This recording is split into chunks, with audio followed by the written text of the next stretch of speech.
Hello students, today we will read lesson number 3 Weather versus Climate.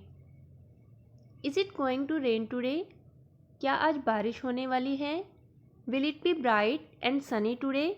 क्या आज मौसम साफ या धूप निकलेगी? How many times have we heard this from anxious cricket fans speculating the fate of one-day cricket match? हमने कितनी ही बार ऐसी बातें क्रिकेट फैंस को कहते हुए सुना है जब भी वनडे क्रिकेट मैच होता है। वो अनुमान लगाते हैं कि आज मौसम कैसा होगा। If we imagine our body to be a radio and the mind its speaker, अगर हम अपने बॉडी को रेडियो एंड हमारे जो माइंड है हमारा उसको हम स्पीकर कहें, मानकर चलें, तो वेदर इज़ समथिंग दैट, तो वेदर भी सेम उसी तरह है जैसे रेडियो का जो फिडल होता है, जो रोलिंग बटन होता है जिससे आप फ्रीक्वेंसी सेट करते हो रेडियो की कि कौन सा आपको चैनल चाहिए है, तो उसी तरह से वेदर भी क्या है, एक फिडल का, जो रेडियो का फिडल होता है उसकी तरह ही काम करता है। वेदर क्या है? Weather is the hour to hour and day to day condition of atmosphere. Weather क्या है? घंटे दर घंटे और दिन प्रतिदिन की कंडीशन है हमारे वातावरण की। तो वेदर क्या है? वो एक दिन में भी चेंज हो जाता है, घंटों में भी चेंज होता है। अ हॉट और ह्यूमिड वेदर में मेक वन इरिटेबल। एक गर्म और जो थोड़ा चिपचिपाहट जो वेदर होता है वो हमें क्या करता है? इरिटेट कर सकता है। But a pleasant breezy weather may make one cheerful and even plan for an outgoing। But एक सुहावना मौसम, ठंडी ठंडी हवा के साथ का जो मौसम है वो हमारे मूड को अच्छा कर सकता है और हमें एक पिकनिक ट्रिप हमारा हम प्लान कर सकते हैं उस time. Weather can change dramatically. Weather कभी भी चेंज हो सकता है और हमारे मूड को भी चेंज कर देता है।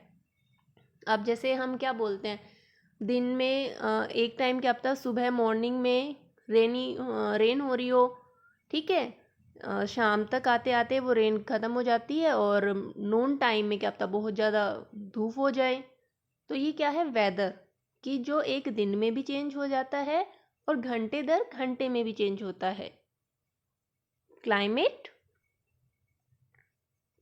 is average weather condition of a place over a long period of time।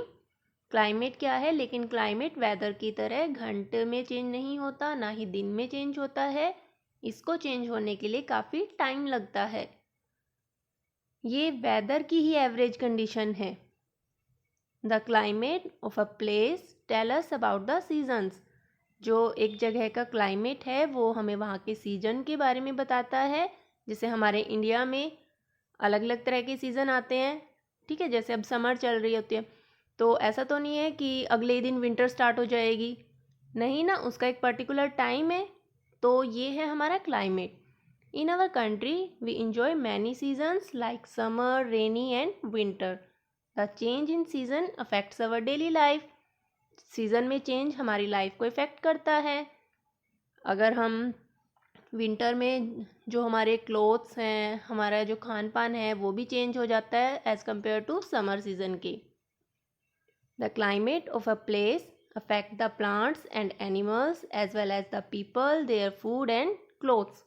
एक जगह का क्लाइमेट वहाँ के प्लांट्स, एनिमल्स, लोगों के रहन सहन को, उनके पहनावे को, उनके खान पान पर अफेक्ट करता है, ठीक है। जैसे आपकी एक्टिविटी भी क्या है इसमें, आप न्यूज़पेपर में डेली एक हमें डेली शो होता है कि आज का हमारा जो टेम्परेचर है वो कितना है।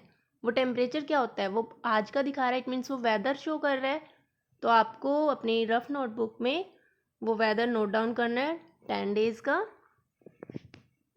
विंटर के टाइम देखें, हमें न्यूज़पेपर में ऑलमोस्ट ये न्यूज़ देखने को मिलती है कि आज यहाँ पर इतनी डिग्री सेल्सियस रहा वहाँ का वेदर, ठीक है। नेक्स्ट है वेदर, हमने पढ़ लिया। क्लाइमेट हमने पढ़ा। वेदर तो क्या है? शॉर्ट टाइम कंडीशन है एटमॉस्फेयर की, और क्लाइमेट क्या है? एवरेज कंडीशन है वेदर की लॉन्ग टाइम पीरियड के लिए। Factor influencing the climate. अब क्लाइमेट किस चीज़ से इफ़ेक्ट होता है? वेदर का तो पता ही है कि अगर धूप होगी तो वो सनी डे होगा, ठीक है। अगर तेज़ हवा चल रही होगी, साथ के साथ थोड़ा बारिश हो रही होगी, हम उसको रेनी एंड थंडर्स के नाम दे देते हैं। क्लाइमेट को लेकिन इफ़ेक्ट क्या होता है? क्योंकि क्लाइमेट तो लॉन्ग टाइम पीरियड के लिए रहता है, ऐसा नहीं है कि अगले टाइम वो चेंज हो जाएगा, काफ़ी टाइम के लिए रहता है। तो एक जगह का क्लाइमेट कैसा होगा ये किस चीज़ पर डिपेंड करता है? फर्स्ट है temperature. The climate of region directly depend on the temperature. वहाँ का तापमान, किसी एरिया का तापमान क्या है, और तापमान किससे इफेक्ट होगा? सन से, कि सन की रेज वहाँ पर किस तरह जा रही हैं, ठीक है। सन की जो रेज हैं वो डायरेक्ट हैं उस वहाँ पर, कितने टाइम पीरियड के लिए हैं, तो ये सब बातें उस जगह के एरिया की क्लाइमेट को इफेक्ट करेंगी।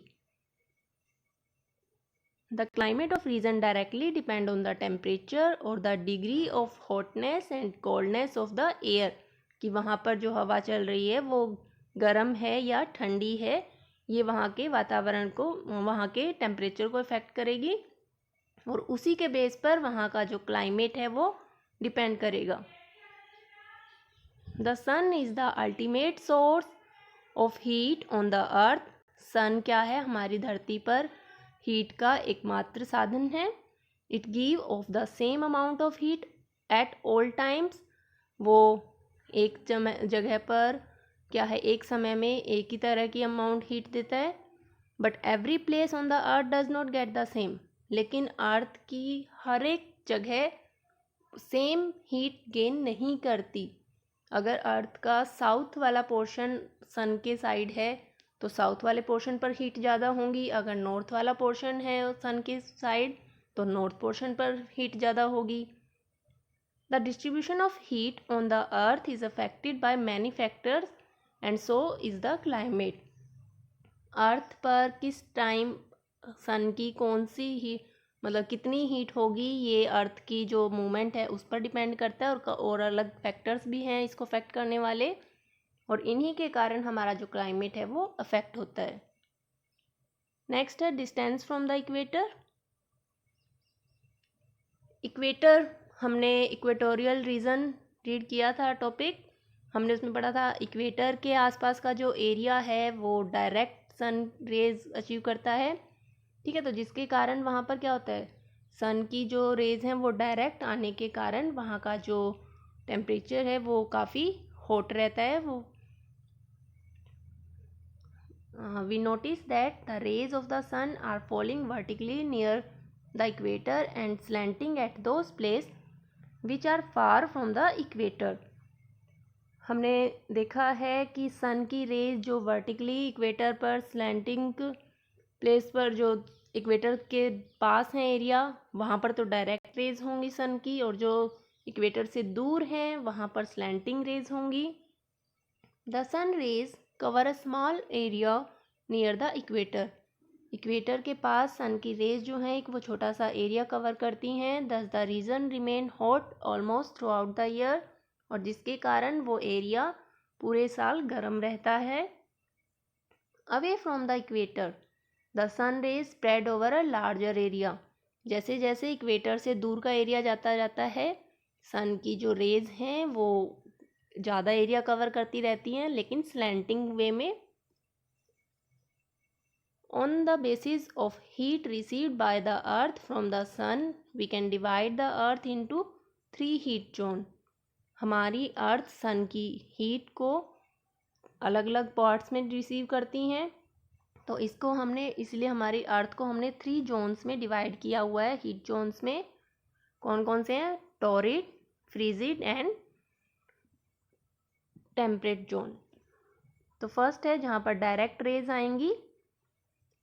The area lying between the Tropic of Cancer and Tropic of Capricorn is the hottest part of the earth।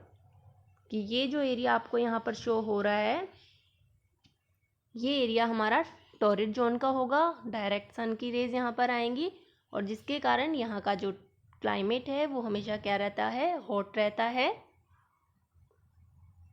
Tropic of Cancer and the Tropic of Capricorn is the hottest part of the earth. It is called the torrid zone. और इसको क्या कहा जाता है? torrid zone. The area lying near the poles, जो ये poles के पास है, north pole and south pole के पास जो एरिया है, ठीक है, तो ये हमारा कौन सा जोन है? Frigid zone. यहाँ पर कोल्ड डेस्ट क्लाइमेट रहेगा. यहाँ पर हमारा सन की रेज जो है वो स्लैंटिंग वे में होती हैं यहाँ पर.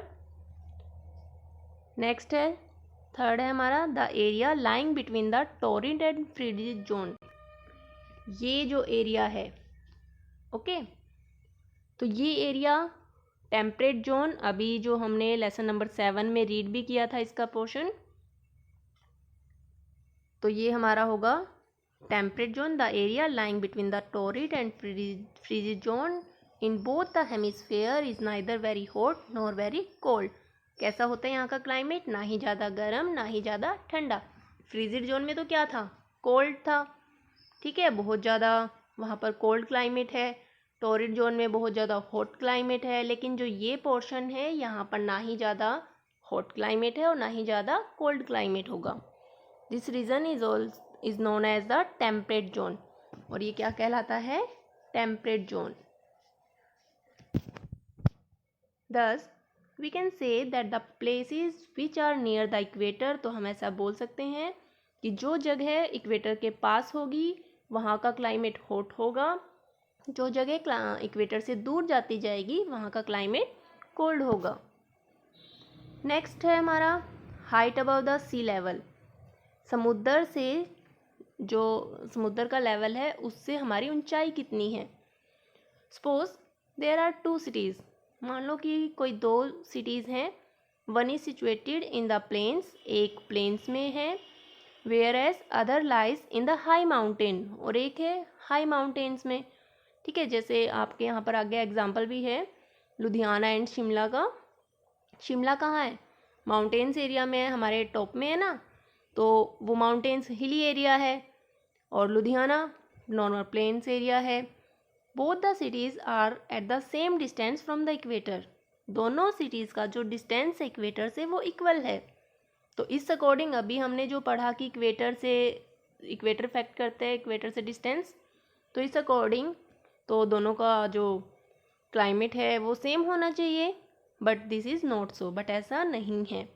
रीज़न क्या है? Actually the city in the mountain is cooler than the one in the plains. जो सिटी माउंटेन्स में होगी वो ज़्यादा ठंडी होगी एज़ कम्पेयर टू उस सिटी के जो प्लेन्स में होगी. और ऐसा क्यों है? क्योंकि उनका जो डिस्टेंस है सी लेवल से, इक्वेटर से तो इक्वल है, लेकिन जो उनका सी लेवल से जो उनका डिस्टेंस है, हाइट है उनकी. Thus, we find that the temperature decrease. तो सी लेवल, समुद्र से जो एरिया जितनी दूर होगा, जितनी ऊंचाई पर होगा, वो एरिया उतना ही ठंडा होता जाएगा, ठीक है. देखो ये लाइन क्या है? The temperature decrease.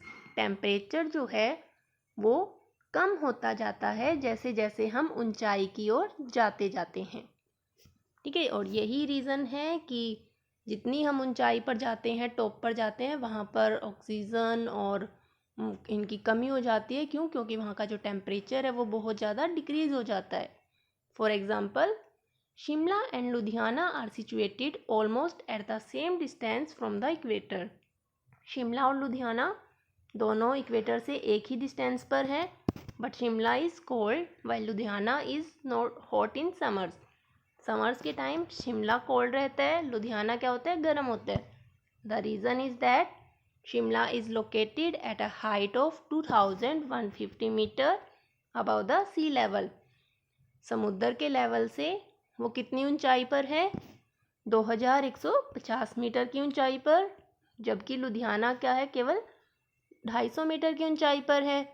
तो जहाँ पर उसकी ऊंचाई ज़्यादा हुई कि एक एरिया जिसकी समुद्री लेवल से जिसका जो हाइट है वो ज़्यादा होगी, वहाँ पर टेम्परेचर डिक्रीज़ होता जाएगा. टेम्परेचर डिक्रीज़ होने का मतलब कि हमें वहाँ का जो क्लाइमेट है वो ठंडा होता जाएगा, ठीक है.